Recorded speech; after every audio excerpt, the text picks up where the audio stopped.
Morning kabar mga kabarks oh. Kagising na natin, pasok na natin sa trabaho. Hilamos lang kasi ginagawa natin mga kabarks. Mamaya tayo maliligo yun pagka-uwi. Kasi siyempre galing ka na ng hospital. Yun ang technique natin dyan. So ngayon ay mag-prepare tayo ng ating baon. Ayan ang ating baon mga kabarks ngayon oh. Ayan oh. Oh. Ang ating baon oh.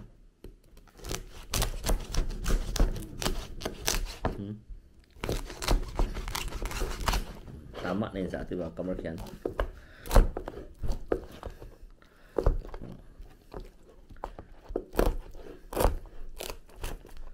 Diba? Sakto na yan.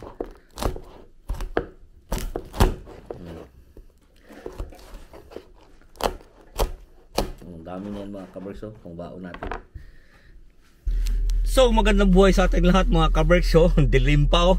Papasok na naman tayo sa trabaho mga kabarks. Medyo madilim pa ang ating pasok kasi ganito talaga dito pag winter mga kabarks. Alas 7 ng umaga madilim pa, pero ang oras ngayon ay 6:15 ng umaga. Lalo na madilim, syempre madilim ngayong alas 7, 6:15 pa. So let's go mga kabarks. Ay ang buhay natin, malamig na naman tayo papasok sa trabaho la. Nakita nyo na mga kabarks dito pag ganito winter season oh. Ganito na talaga dito. Pagka ano pa nga yan mga kabarks, pagka January, February, December pala, January, February, alas 8 ng umaga, madilim pa. Ay. Ang bunso lang ito ang ating medyo mahirapan ngayon mga kabarks kasi hindi na natin siya nahatid sa umaga. Dati kasi talagang araw-araw yun, hatid yun sa umaga. Ngayon masasanay na siya kasi maaga tayong pumapasok eh. Hindi naman siya pwedeng sumabay sa atin.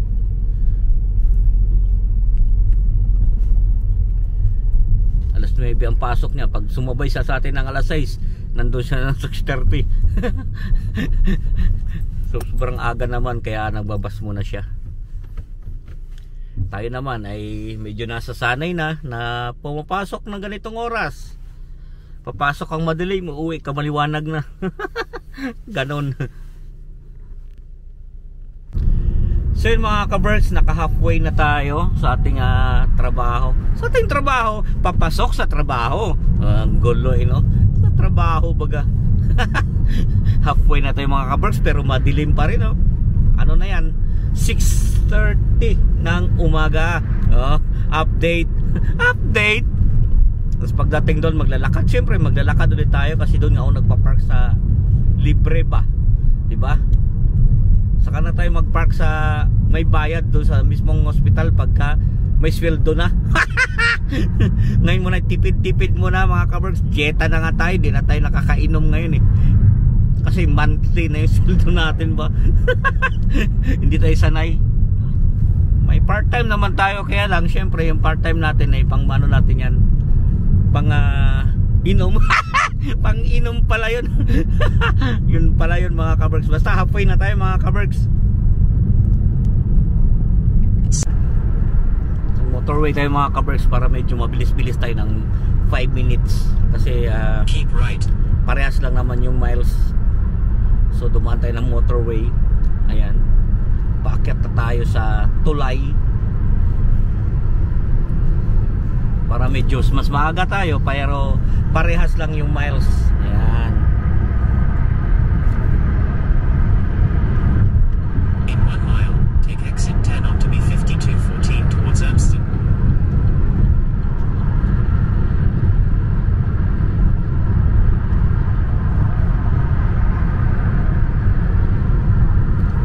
Babalik na tayo dito sa first lane kasi exit na tayo dyan. Ayan. Tayo yun sa expressway or motorway. Dito na nga tayo mga kabarks sa favorite spot natin pag maaga ka, libre parking dito ba?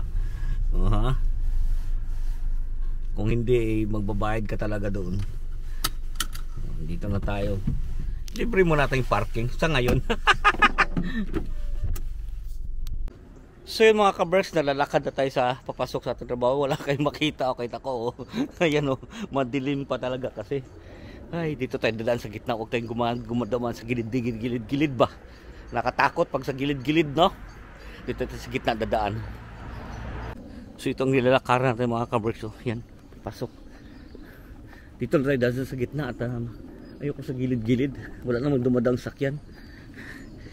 Baka kasi may humatak sa yung multo dyan ba sa gilid ba, no? Dilim pa, oh. Sarap pa ng tulog nila tayo. Papasok sa trabaho. Pero hindi mga kabricks, ano kung tutusin, 6:40 na ng umaga. Sadyang madilim lang talaga dito ang alas 7 ng ganitong October. Pag November, 7:30 madilim pa. Pag December, January, February, alas 8 hanggang 8:30 madilim pa. So ayun, akala nyo lang nakatakot, pero hindi na yan. Umaga na talaga mga kabricks. Pag winter naman, alas 5 ng pag summer noon, alas 5 ng umaga maliwanag na. So yun, ngayon lang medyo tsaka nasasanay na rin tayo maglakad. Ayan na siya, oh. Wala pang 10 minutes. Ayan na, yung hospital. Dito lang tayo dumaan sa gitna. Oh, tumabi-tabi tayo at may sasakyan na. Oh. Pag may sasakyan na, dito na tayo dumaan. Oh. Pag winter, dito na tayo magpaparada. Diyan na. Oh, diyan na yung car park. Oo, di ba? Yung mga yun ang gagawin natin. Malamig-lamig na pag naglakad-lakad lang medyo malayo. So yan. Oh. Pakinggan nyo muna mahuli ng ibon sa umaga. So dito na tayo pang kabricks. Patawid na tayo dito sa mayaming department. Aming department talaga, no? Siyempre by department yan mga kabricks. Iba yung catering department. So yun, dyan sa department namin, pagka hindi ka catering assistant or part ng kitchen, hindi ka pwede dyan. You have to evacuate the facility or ganon. Ngayon ka lang, uso pa rin yan, oh. Oh, di ba? Oh, may bago, ah. Oh, papasok na tayo. Kala ko ako yung bago, meron pa pala. So dito na tayo sa locker room mga kabricks. Siyempre naman, wala naman siguro bawal dito ka sa locker room mag video kasi hindi ka naman sa ward, sa trabaho, locker room naman to. So ayan, tsaka wala namang ibang tao. So pag may ibang tao, pwede mag-video, di ba? So since ikaw lang naman, okay lang yan. Ayan. So ilabas natin yung ating baon. Kasi may baon akong pang lunch mga kabricks, dyan lang yan. Kasi inipin ko yan. Pero ito pang breakfast ko, ay ilalagay ko sa aming meron kasi kaming fridge. Stock fridge ba? So doon ko nilalagay. Yan. Tapos ang aking coke doon ko nilalagay, kaya nilabas ko. Ayun. So, ayan na. Asa na yung ating ito na yung uniform natin eh. Nagsuot na ako. Ayan. So, magsuot na tayo ng ating headgear. Ayan. So, yung boses natin, hatang bagong gising. Naghilamos lang kasi tayo mga kabricks. Kasi nga, hindi tayo naliligo sa umaga. Sinamit ko naman kasi ang ginagawa ko pag uwi na. Kasi syempre, galing ka na ng hospital, doon ka na lang nagligo talaga, di ba? Pero as of now, hey, lang muna, shower lang tayo. Ayan. Smart na ba? Smart! Smart to, papasok na tayo dun sa loob. Ayan. Sana, susunod pagka, pwede na tayo mag-video sa loob. Kasi, hindi naman kami nasa ward. Wala naman tayo mga vulnerable people or mga, nasa hospital na, So, naman tayo, kusina. Yan. Tsaka kahapon, pag ikaw lang mag-isa sa kusina, siguro naman, pag medyo matagal-tagal na tayo, tumakapal na yung mukha natin, alam natin, pasikot-sikot ba, no? Pero as of now, ay enjoy nyo lang natin muna itong ating trabaho. At pangatlong week ko na, nakakatuwa lang. So, meron na rin ako locker dito, mga kabricks. Nalagay ko na pa yan. Yan. Titingnan nyo lang, oh. Para hindi na natin yan. May locker na ako dyan, oh. Oo, ah.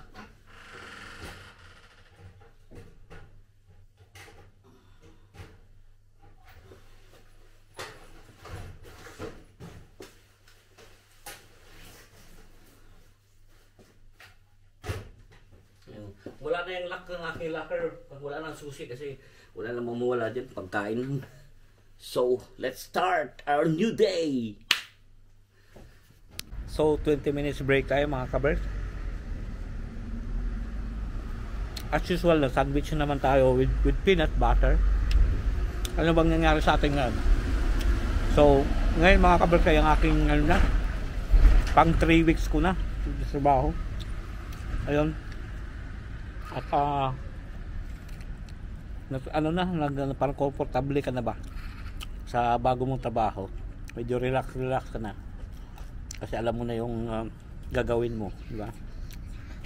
Tapos okay yung mga kasama mo na ganun. So medyo ano na, medyo feeling mo ang tagal mo na ba? Ang tagal. Hindi, maganda dito mga kapatid. Relax ka lang, magawa mo na sa umaga yung mga kailangan gawin. Tapos dapat before 8 yung breakfast ready na, may ihain mo na lahat. Tapos bago ka mag break ng 9:30 may prepare mo na yung pang lunch. Ayun, and after yung mamaya after magbalik ng pang lunch, magpe-prepare naman ako ng pang breakfast the following morning. Ganun kasimple mga kamar. Yung menu medyo naninibago pala kasi hindi bawat araw yung talo na sa lunch paiba-iba. So pero yan ay paulit-ulit lang. So ngayon kasi pangalawang linggo ko pa lang dito ngayon sa tawag dito sa aking pwesto. So hindi ko pa kabisado, pero lagi ka lang magtingin dun, may susundan ka naman ng menu araw-araw. Matututo din tayo. Ayan. Pero maganda na lang natin ang ating trabaho. Medyo relax talaga ba.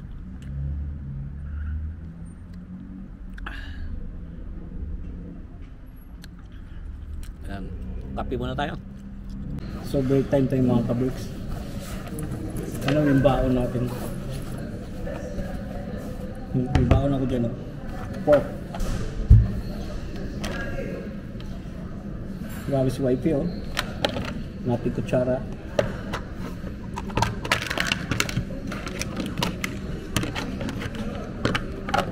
So yan ang ating baon. Kasi ang tissue dito, tissue. Kompleto. Wow, ang ating baon mga ka-breaks. Pork. Crunchy pa kaya to? Pwede. Kain tayo.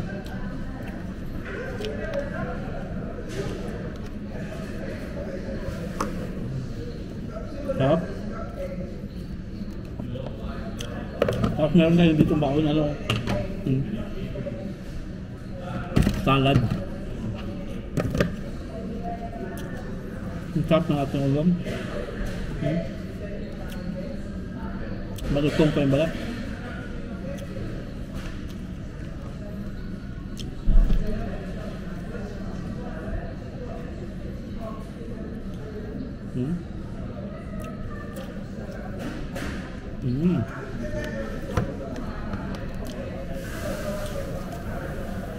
Pork belly lechon.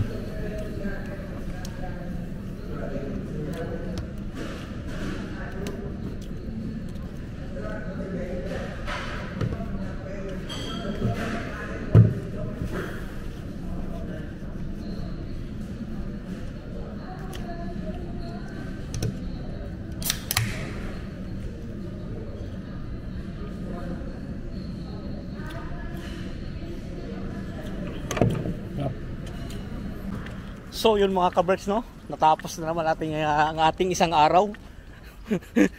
Nang ganun-ganun lang. Ang ganda talaga pagka maaga ka pala, no? Tapos maaga ka nuwi. Ang kagandahan pa niyan, maaga ka rin matutulog kasi hindi pwedeng pantok-antok ka pag pumasok, no? I love it. No, di ba? Alas 3 ng hapon tapos ka na. Saan ka pa niyan? Yun nga lang, hindi na tayo makatagay katulad ng dati. Kasi mahirap na magka hangover ba, no? Pagka papasok. Pero okay lang yan, mas maganda ganyan. Sanayin na natin ating sarili na no more alcohol. No more alcohol. Pwede ba yun? Hindi pwede yun. May lang, every weekend ka na lang mag-inom-inom, di ba? For na lang yan. Para lang makatikim ka ng alak pa minsan-minsan, di ba?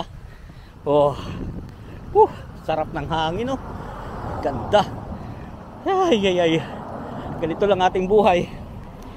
Pang 10 araw ko na, pero para akong 2 buwan dyan. Kasi magaling silang magturo, ganito gawin mo, ganito gawin mo.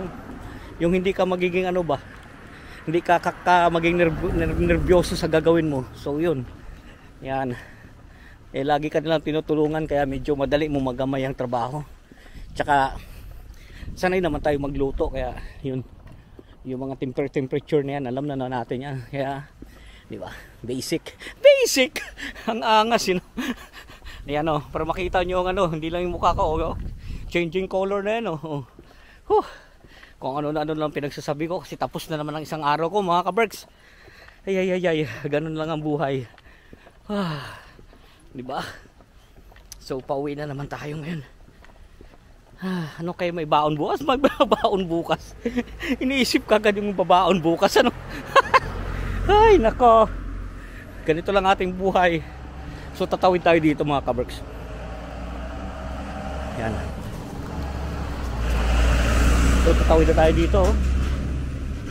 Yun nga lang, pagka winter ayoko na talaga maglakad na ganito kalayo. Malamig. So dapat doon na tayo magparada. Di ba? So yun lang So what's up mga ka-Berks? Dumalang tayo saglit sa sa store or sa bilihan ng mga tinapay, kasi nag-message si wifey. Wala na daw kaming tinapay tsaka gatas. So dumaan lang tayo dito saglit bago tayo umuwi. Ayun, hanapin natin yung tinapay. Nasaan may mga tinapay? Baka dito sa kabila. Tsaka gatas daw. Ayan, buti yun lang ang binilin sa atin ni wifey, May ulam pa sa bahay kasi, kaya hindi pa natin kailangan ng tawag dito. Hindi pa natin kailangan ng pang-ulam. So ito na yung tinapay, Nakuha lang tayo tinapay.